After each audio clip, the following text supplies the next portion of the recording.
El capítulo 2, que es el que está siendo objeto de nuestro estudio.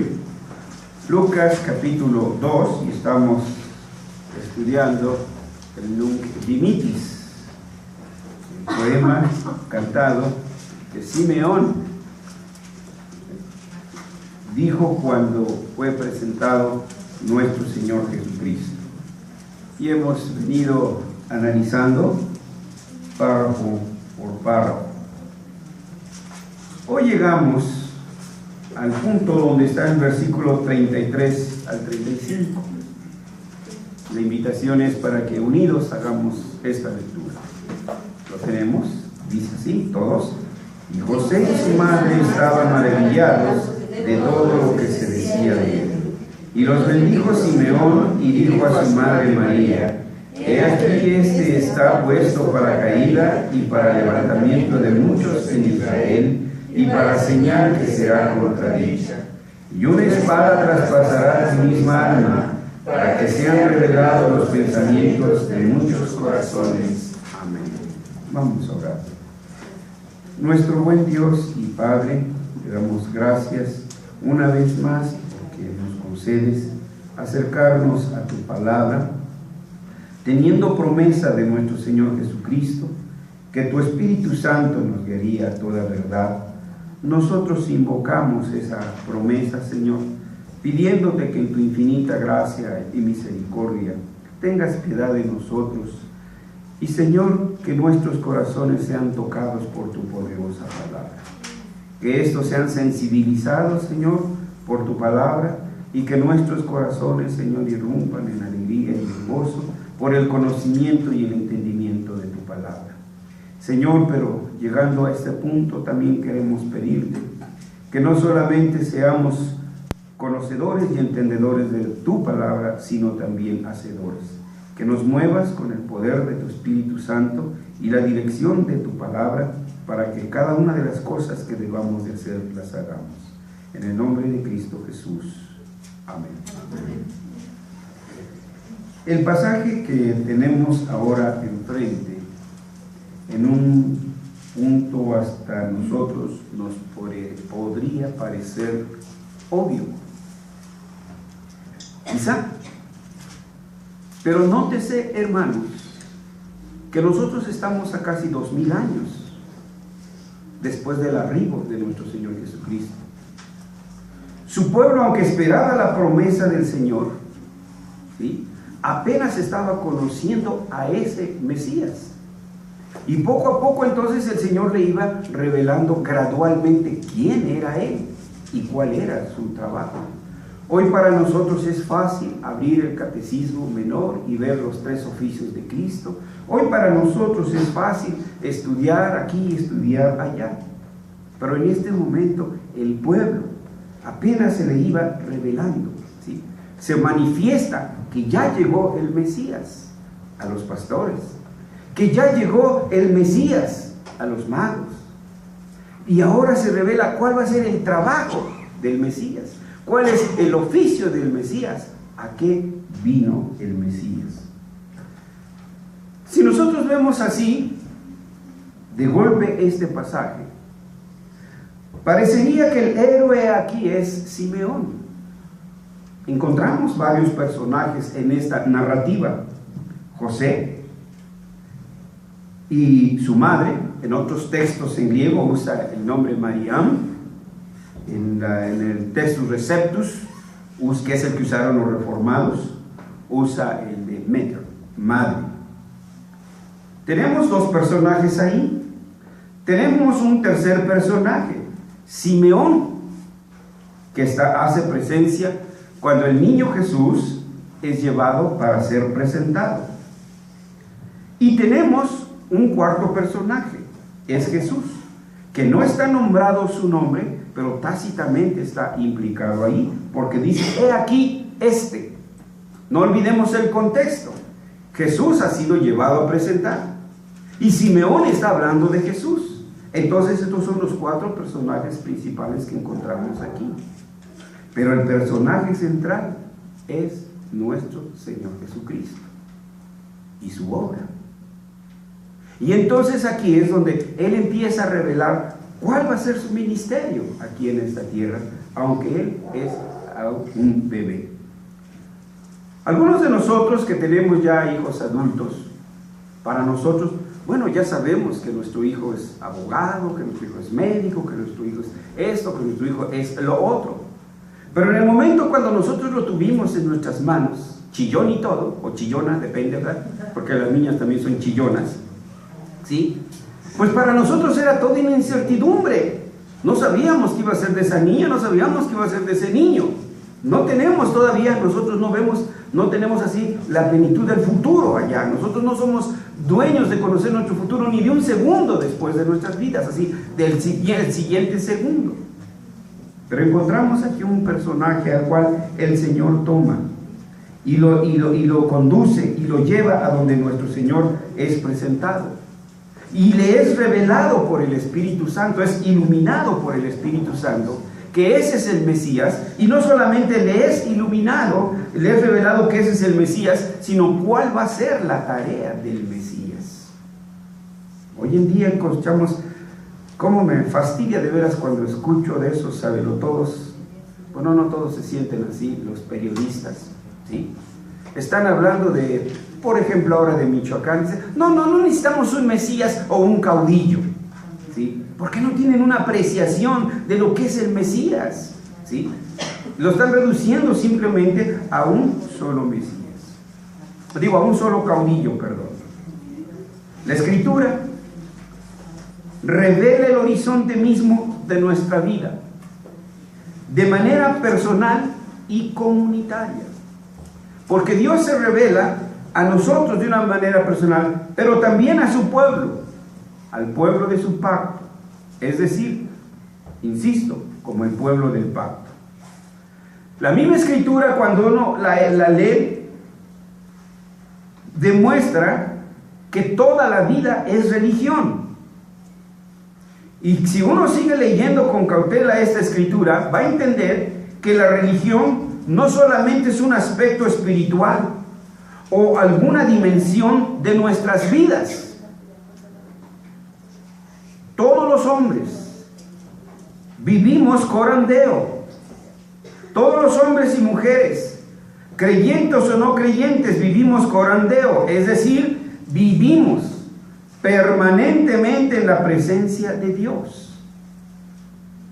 Lo que hagamos aquí o lo que hagamos allá o lo que hagamos acullá está siempre a los ojos de Dios, está siempre a la vista de Dios.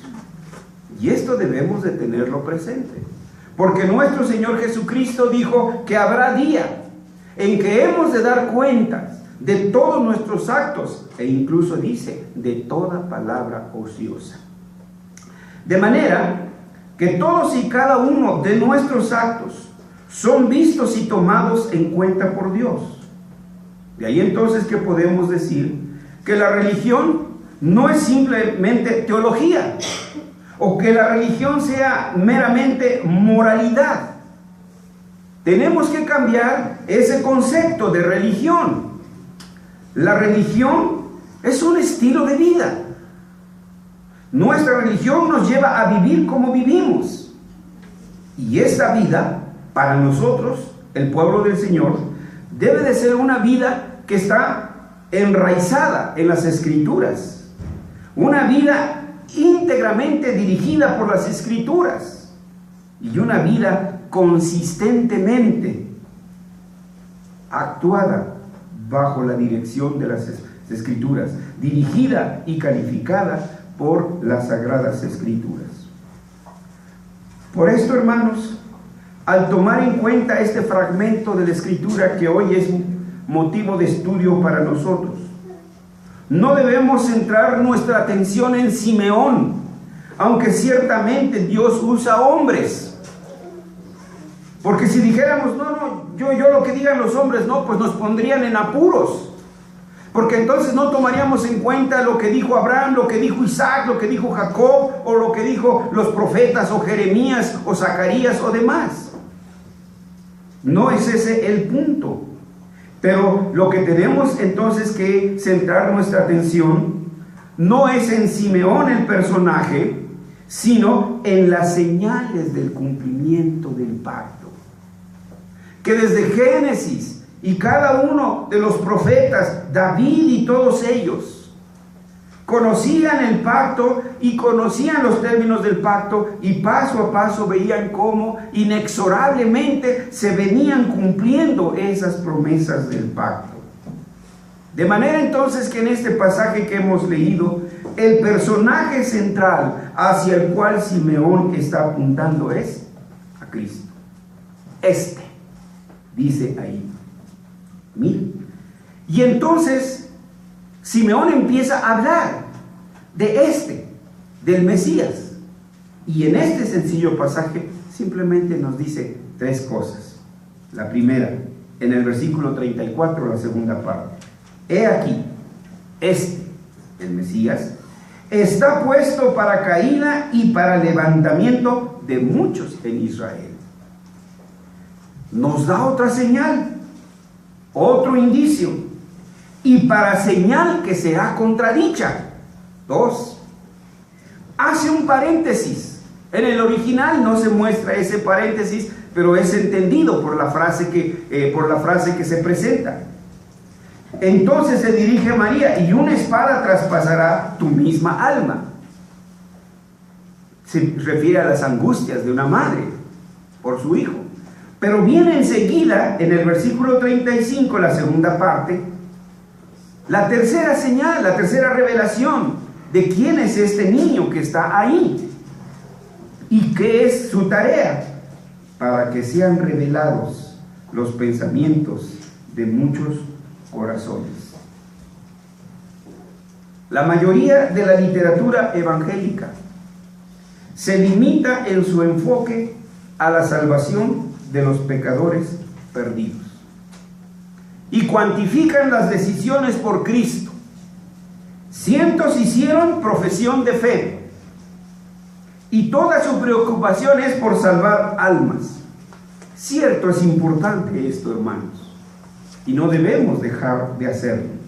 Sin embargo, este enfoque reducido, salvacionista, no alcanza a penetrar en el drama profundo de la caída y sus efectos. Sus efectos no solo en el hombre, sino en la creación. No solo en la creación, sino en todo lo que hace el hombre. Que coma, que beba, que se divierta, que construya, todo lo que haga está mortalmente herido por el pecado. Y cuando solo vemos al Cristo como el genio de la lámpara de Aladino, pues simplemente la salvación para nosotros es un mero oasis. Pero no alcanzamos a ver el horizonte y las dimensiones de las responsabilidades que tenemos a las respuestas de las demandas del pacto. No nos abre esta visión reducida del Evangelio, no nos hace ver la necesidad redentora, no solo de nuestras vidas completas, de nuestras almas, dicen algunos, sino también de nuestros actos, de nuestros trabajos, de nuestros oficios. Estos también tienen que ser redimidos, están urgidos y necesitados de redención. La biología, la química, la psicología, la albañilería, todo está urgido de redención. No podemos eso dejar a un lado y concentrarnos solamente en la parte mística de la vida. Nuestra respuesta, lo que hacemos también impacta ahí. Y esto es lo que viene el Mesías a hacer, ese segundo Adán, a poner esas cosas en su lugar que el primer Adán no pudo hacer. Decíamos entonces que ese mensaje reduccionista no alcanza a penetrar en el drama de la caída y de la necesidad de la redención, en el orden de la creación, ni del carácter del pacto. ¿Pacto? ¿Qué es eso? ¿Cómo que se come? ¿Qué? ¿Es pato a la orange o qué? El pacto, hermanos, lo vemos a través como un hilo dorado que pasa a través de todas las escrituras, desde Génesis hasta Apocalipsis. Ese pacto está ahí presente, hermanos, y no lo podemos nosotros hacer a un lado. Si nosotros somos verdaderos, como dice Calvino, discípulos de las Escrituras, que leemos las Escrituras con anhelo de conocer la voluntad de Dios y no con anhelo de juzgar y criticar las Escrituras, porque es muy distinto. Cuando leemos para juzgar a Dios, cuando leemos para juzgar lo que dijo esto, cuando entonces estamos perdiendo la visión. Pero cuando nos acercamos con un corazón sincero para ver qué es lo que Dios tiene para nosotros, entonces veremos que el pacto abarca todas las relaciones de la vida. No es un mero término teológico. El pacto es una manifestación de la vida cristiana. Es un lazo, una liga que nos une con Dios y Dios se une con nosotros. Es decir, que el pacto abarca todas las relaciones y esto implica entonces el matrimonio. Mi matrimonio debe de estar bajo los términos del pacto. Abarca la familia. La vida integral de la familia no puede ser algo separado.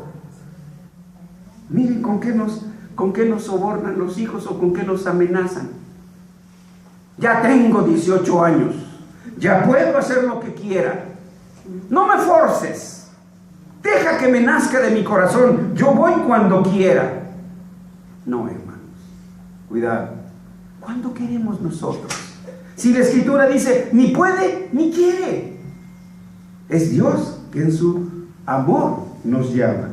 Entonces, hablar del pacto es meter ahí en el pacto nuestros principios sobre el matrimonio, sobre la familia, sobre la educación, sobre el trabajo, sobre la política que hablábamos esta mañana. Política no es PRD, política no es PRI, política es policiudad, es la vida civil, la que tú llevas allá afuera, en tus centros de trabajo, en tus centros recreativos. Esa es la política, esa es la vida civil. Y esa vida civil también tiene que estar dirigida por Dios en términos del pacto. Todas estas relaciones estaban arruinadas. Hablar del pacto es también hablar del arte. Cuando Abraham Kuyper vino de Holanda a Princeton, en sus llamadas Lecture Stones, de sus conferencias que habló sobre el calvinismo, habló del calvinismo como un sistema de vida, del calvinismo y la política, del calvinismo y la ciencia, del calvinismo y las artes. Esto quiere decir que las Escrituras deben conducir todas estas actividades, aún los momentos recreativos. En fin, toda la vida es religión. Pero no hay manera de acercarse a ese Dios santísimo si no es a través de quien es el único camino, la verdad y la vida. Y esto es lo que está centrando Simeón. Solo en Cristo adquiere verdadero significado la totalidad de nuestras vidas y la totalidad de lo que hacemos en nuestra vida cotidiana y en nuestra vida pública. La religión no solo es culto, la religión es una respuesta al pacto. Pero ¿cómo sería recibido el Redentor de Israel? Esto es a lo que venía a hacer, a restaurar esa relación de su pueblo con Dios.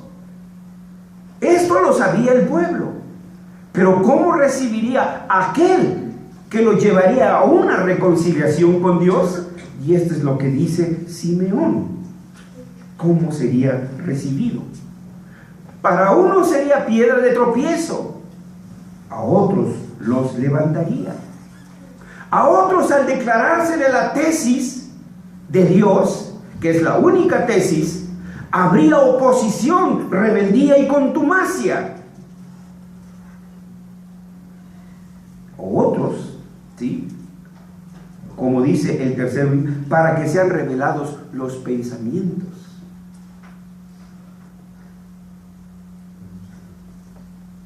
De manera entonces, hermanos, que en estas tres frases de Simeón está reducido la tarea a la cual vendría a ser Cristo. Y esto es lo que Simeón quería manifestar y recordarle al pueblo, que el pacto abarcaba esto, la reconciliación con Dios en todos los aspectos de nuestras vidas. Por ello entonces, Cristo vendría a ser la piedra angular. Para nosotros este término no tiene mucho significado, mucha trascendencia, porque no lo conocemos. Para comenzar, los que no somos arquitectos ni ingenieros. Pero otra cosa, en aquel entonces no existían, ¿cómo les llaman esos que están abajo de los cimientos? No existían cimientos, no existían castillos, no existían traves.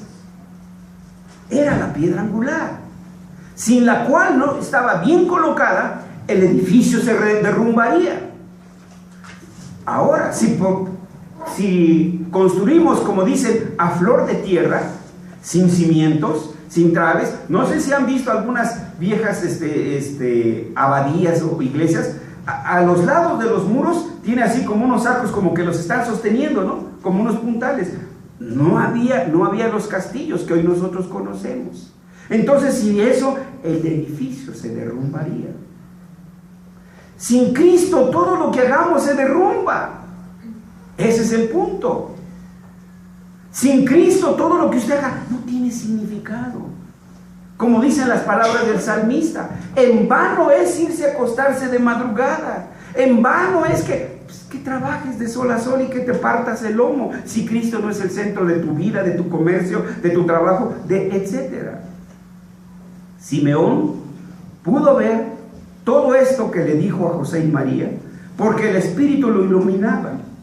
Muchos lo rechazarían a Cristo, así que no solo sería una bendición y una esperanza en Israel, sino también sería la caída de muchos. Para aquellos que rechazaran a Cristo, Él llegaría a ser una maldición para ellos. Él levantaría el amor y la fe de muchos en su pueblo, pero también levantaría oposición. Esto lo dice solo Simeón. Esto era del conocimiento del pueblo, lo dominaba. Esto debe de ser del conocimiento también de nosotros, algo de dominio normal de nosotros. Solo quiero citar 2 o 3 pasajes para que vean que sí lo tenía presente el pueblo de Israel, y ahora le está anunciado, pues ya llegó. En este lado, si alguien me ayuda, Mateo 21:44. En estos tiempos todavía no surgía Pablo. Todavía era ese fariseo de fariseos. Pero ahora, acá de este lado, si me ayuda alguien con 1 Corintios 1:23, acá en mi izquierda, escuchamos acá Mateo 21:44. El que caiga sobre esta piedra será quebrantado, y sobre quien ella caiga será desmenuzado. ¿No es la misma idea que está diciendo aquí Simeón? Ahora 1 Corintios, por favor, 1:23. Mas yo invoco a Dios por testigo sobre mi alma, que por ser indulgente como vosotros no. podéis pasar. 1 Corintios 1:23. Pero nosotros predicamos a Cristo crucificado, para los judíos ciertamente tropezadero y para los gentiles locura. Para los judíos tropiezo, para los gentiles locura. ¿Por qué? Porque no había sabiduría en ellos. ¿Sí? Entonces ese era el punto. Él venía a hacer ese parteaguas, a mantener esa antítesis entre el pueblo del Señor y los que no son el pueblo del Señor. Los Ruami, como dice el Señor allá en Oseas. Pero también, como estamos leyendo aquí, dice no solamente que es la piedra angular, es decir, el cimiento, el fundamento sobre el cual todas nuestras actividades deben de estar dirigidas. Ese debe de ser el punto de partida. Pero además dice, y para señal que será contradicha. La palabra aquí en español no tiene mucha fuerza para nosotros contradecir. Hay algunos que siempre están contradiciendo, les decimos Contreras, ¿verdad? Eres Contreras y etcétera. No, pero en el griego, koiné, en el que fue escrito, la palabra que usa es anti-lego. Anti contra, lego palabra, contra la palabra. Lo que quiere decir aquí es que hay oposición. Hay oposición al Señor y esa es la antítesis.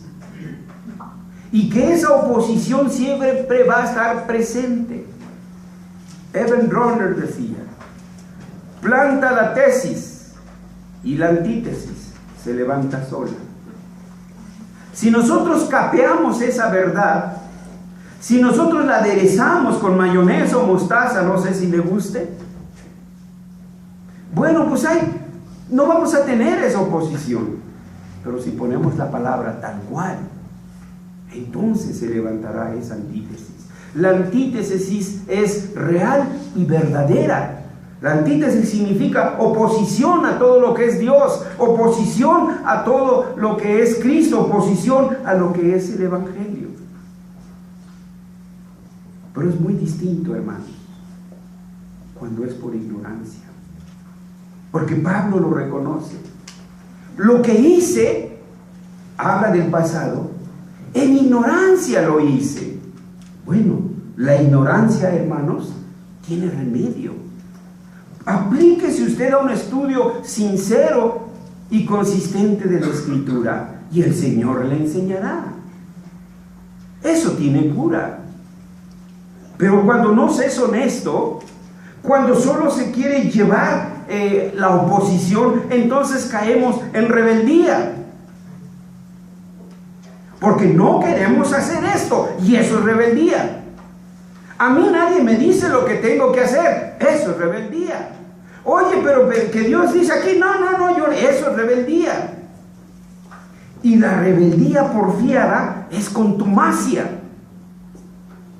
La rebeldía es algo que así impulsivamente tenemos, pero esa rebeldía tiene que ser sometida a la soberanía de Cristo. Pero cuando esa rebeldía continúa y continúa y continúa, entonces se hace contumacia. Cuando ninguna explicación, cuando ninguna señal del Señor, ningún milagro, no hay nada que nos convenza del Evangelio restaurador, del amor de Dios, del bálsamo de la palabra de Dios, entonces caemos en la contumacia y esto nos lleva a la apostasía. ¿Qué es la apostasía? Apó, fuera de, stasis, fuera de donde debiéramos de estar. Y finalmente en el versículo 35 dice, para que sean revelados los pensamientos de muchos corazones. En otras partes de la Escritura leemos, no os engañéis, Dios no puede ser burlado, porque todo lo que el hombre sembrare, eso segará. Cristo hace que las cosas escondidas en el corazón humano queden expuestas delante de Dios. Nosotros las hacemos en secreto, nosotros las hacemos en escondidas, pero Dios se encarga de que salgan a la luz del día. Y muchas veces usted no las anda buscando, pero Dios las va poniendo ahí. ¿Qué hizo David? David hizo su pecado en secreto, Dios lo publicó, ¿sí?, a vista de todo, ¿sí? Así que Él es el que revela lo que hay verdaderamente en nuestro corazón, ¿sí? Él expone esos pensamientos. Por eso, hermanos, esta fe, el Señor sí la conoce, y si esa fe no está cimentada en la palabra, entonces esa fe no es la fe que proclama el Evangelio, ni es la fe que debemos de tener de la obra de Cristo. Y la misma Escritura nos lleva al entendimiento de lo que es la fe. La fe es por oír la palabra de Dios. Usted no va a tener fe si no es un discípulo serio y honesto de las Sagradas Escrituras, un estudiante asiduo y honesto de las Sagradas Escrituras. Usted de por sí mismo no tiene fe.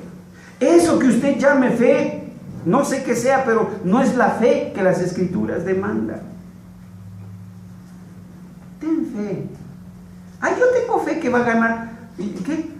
Ese anuncio que dice, ay, yo tengo fe que el campeonato de Brasil se lo va a llevar México, ¿no?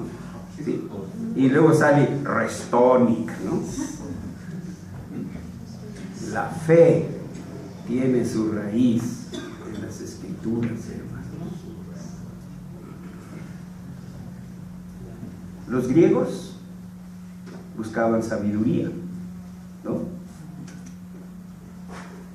Los judíos, ¿qué dicen? Pedían señal. Hermanos, nosotros no podemos cuestionar a Dios ni condicionar a Dios.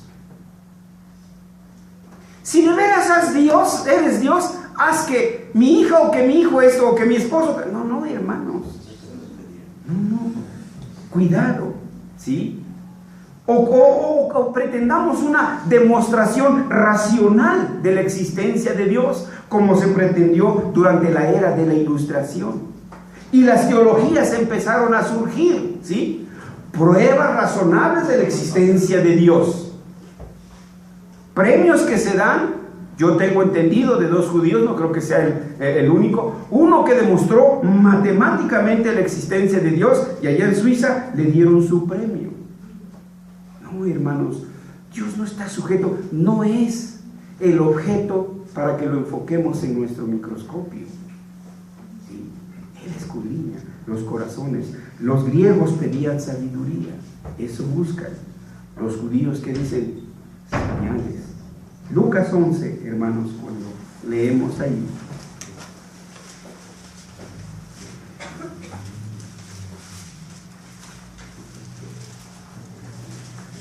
Lucas 11, versículos 29 al 31.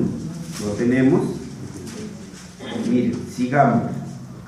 Apiñándose las multitudes, comenzó a decir, está hablando Jesús, esta generación es mala, demanda señal, pero señal no le será dada, sino la de Jonás. Sus mismos profetas le hacían preguntas. Habacuc, perdón. Señor, muy santo eres de ojos, ¿por qué entonces castigas a tu pueblo con el más malo? Y entonces Dios empieza a razonar con Habacuc. Bueno, mira, es que pues estos aunque no son malos acá, pero mira, es que tú me fallaste aquí. No, simplemente la respuesta divina es bástete mi gracia. Dios no responde las preguntas porque aún para preguntar somos perversos. Y nuestras preguntas más que preguntas son juicios contra Dios. Si Dios existe, ¿por qué hay tantos pobres? ¿Sí? La causa de que haya pobres no es Dios. La causa es la flojera del hombre o también el hombre explotando al hombre. Pero Dios no es la causa de la pobreza. Entonces, el versículo 30 dice, porque así como Jonás fue señal a los ninivitas, también lo será el Hijo del Hombre a esta generación. Él es la señal de que Dios ha cumplido con su pacto. Si no lo podemos ver, hermanos, hay Dios que nos ampare. Si no lo hemos podido ver, hermanos, es terrible. Si no hemos podido ver esa señal. La reina del sur dice, se levantará en el juicio con los hombres de esta generación y los condenará, porque ella vino de los fines de la tierra para oír la sabiduría de Salomón. Hay hermanos, dicen, nos excusan, que no vienen porque están muy lejos, el Virgen está por ahí. No, hermanos, sí. Miren, ahí está. Y he aquí uno más que Salomón, he aquí uno más que Jonás. Ese, nosotros ya lo vemos, porque los evangelios ya están completos. Nosotros ya lo vemos, porque la escritura, el canon de las escrituras ha sido concluido. Pero tómese nota, hermanos, En este momento el pueblo no sabía todavía. Él seguía esperando y anhelando ese Mesías.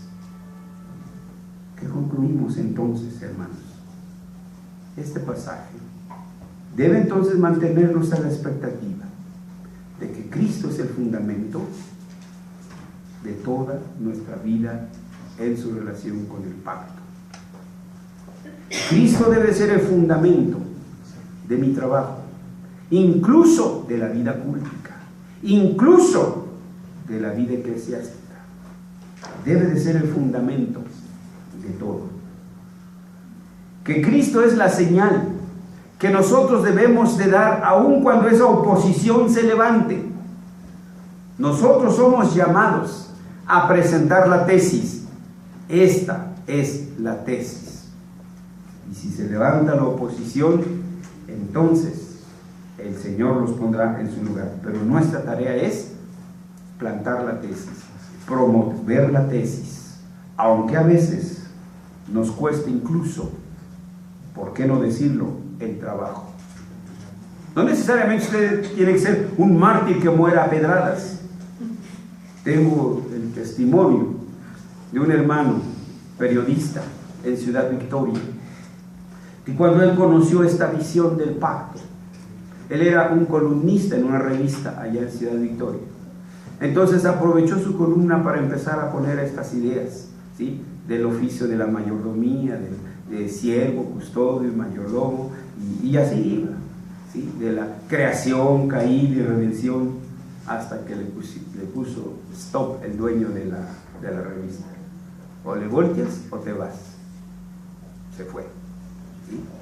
Entonces, algunas veces nos va a costar, hermanos, algunas veces, pero dice el Señor, el que mira y pone la mano en el arado y mira para atrás no es digno de él. Así que, hermanos, esa es la señal que tenemos que sostener. Pero Cristo finalmente es la revelación de Dios para su pueblo. Tomás, creíste porque me viste. Bienaventurados los que creyeron y no me vieron. Bienaventurados, hermanos, somos bienaventurados. Amén. Pedro, qué bueno que lo sabes, pero no te lo reveló carne ni sangre. No fue la sabiduría de los griegos, no fue el fariseísmo de los judíos, fue mi Padre que está en los cielos.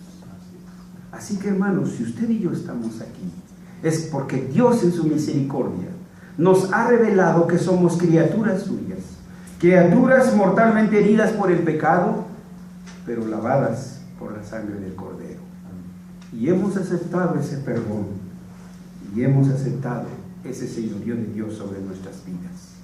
Sigamos entonces ser fieles al pacto y no transgresores del pacto. Vamos a orar.